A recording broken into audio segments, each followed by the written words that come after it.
Censor ఇష్యూస్తో Tamil Nadu CM Vijay నటించిన చివరి చిత్రం జననాయగన్ ఇంతవరకు థియేటర్స్లోకి రాలేకపోయింది. అయితే ఇప్పుడు సెన్సార్ ఇష్యూస్ అన్నీ క్లియర్ చేసుకుని దళపతి నటించిన కొత్త చిత్రం విడుదలకు ముస్తాబవుతోంది. ఇదే నెలలో రిలీజ్కు రెడీ అవుతోంది.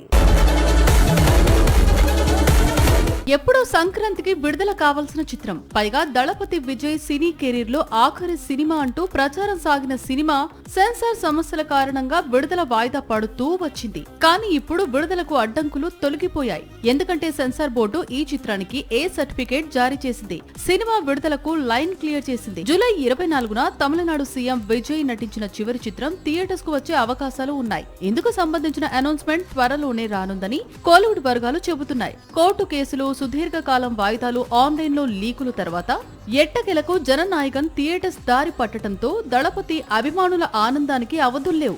సాక్షి టీవీ ప్రసారాలను నిలిపివేయటం చట్టరీత్యా నేరం. సాక్షి టీవీ ప్రసారాల కోసం మీ స్థానిక కేబుల్ ఆపరేటర్ను వెంటనే సంప్రదించండి. డిటిహెచ్ లో, ఇంటర్నెట్ లో కూడా సాక్షి టీవీ ప్రసారాలను వీక్షించవచ్చు.